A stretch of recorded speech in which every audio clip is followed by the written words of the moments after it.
Hey everyone, welcome back to another video. Today we have another Micro Galaxy Squadron ship for review. This one is Boba Fett's Starship from Episode 5. I'm really excited that they labeled this one specifically Episode 5 because it gives me hope we're going to get a second rendition from Episode 6. This comes after probably almost, 2.5 years, just about, since the original Jango Fett's Slave 1, which I don't remember. I think they said Starship on that one, but this one definitely is called Starship. It's the Slave 1. I think it's ridiculous that they changed the name. I digress. Here we are, Episode 5, The Empire Strikes Back. Very excited. I got this when it came out. I pre-ordered it on Amazon, and I've just been really lazy and haven't made a review until now. So here we are. Checking out the back, we get our cutout card, which I will be cutting out. And it does not say what wave this is from. It just gives a number, which is really shiny, 182. I'm just now noticing that. That's kind of weird. Maybe it's not weird. I don't know. Anyways, it looks like there's going to be some features and we get 3 characters. So let's go ahead and open it up.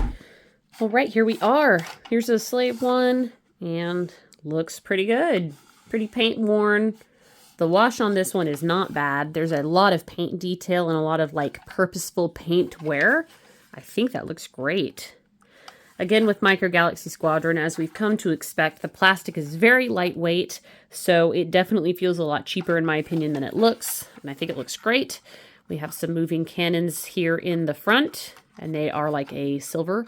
And then we have, of course, the opening cockpit that like swivels with the wings, based on if you're going to have it up or down. On the bottom, we have the hidden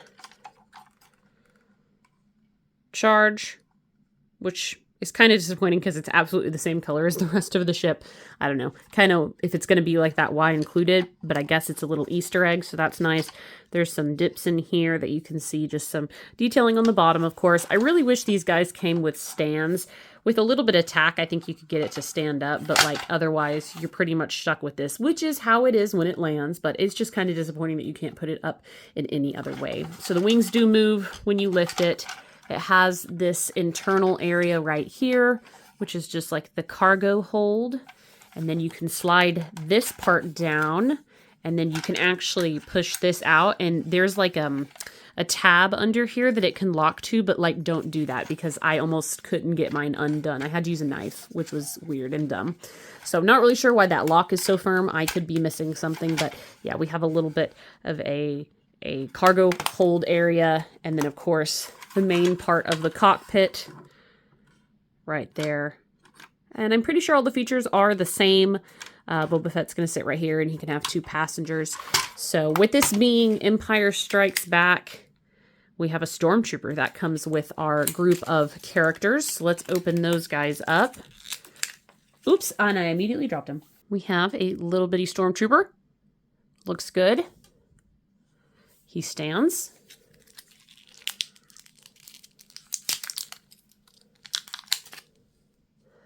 We have a mini stand for Han Solo.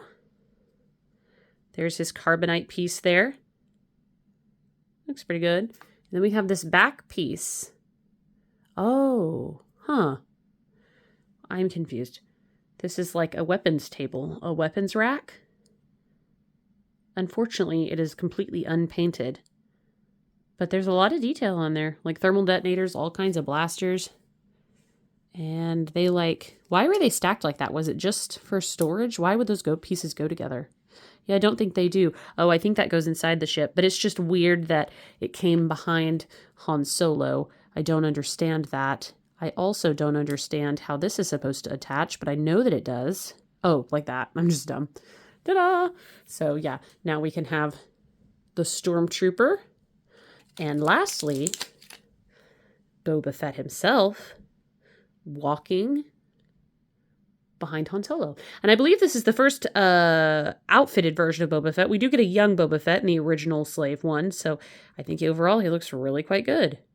Lots of detail. I'm really impressed. And looks like his jetpack comes off. Yes, it does. So that's important if you're going to set him down inside the cockpit. There it is. There's the hole. And then the cape is made to kind of hug his neck. It is a bit tedious. You got to have, Really big hands are going to have a hard time. Mine aren't big and I kind of struggle. But he looks great and he should stand just like the rest. Ta-da! Very cool. I really like the way that Han Solo and Carbonite is displayed. Let's see if I can get this thing attached. Well, this thing is just a you-know-what. It's got holes on both ends, and it should attach right on that little nipple there and on the one up top, and I absolutely cannot get it. Pretty sure I had this issue with the first Slave one, and it's just going to rattle inside there forever because you know what, I don't care. I also don't really know where you're supposed to put Han Solo, but part of that is just my lack of canonical knowledge of how the Slave one works in general, because like I thought that you could put him under here, but I don't want to accidentally get him stuck.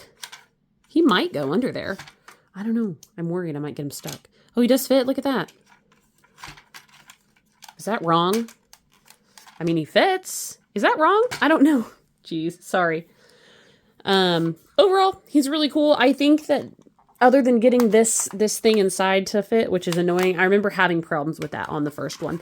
But when it comes to the cockpit, getting Boba Fett in here is not something that I actually want to fiddle with, because you definitely can. He's just very tedious to put inside. And right now I'm not displaying these ships after I review them, so I'm keeping the figures out of them so I can at least display the figures. Overall, I like the choice of figures that you get. I like the Stormtrooper inclusion. That seems very fitting with Episode 5. And the little stand that you get so that Han Solo can levitate on his Carbonite, I think looks really good. So overall, that is the review, guys. I hope you enjoyed this video. Let me know what you think in the comments below, and I will catch you guys on the next one. Bye.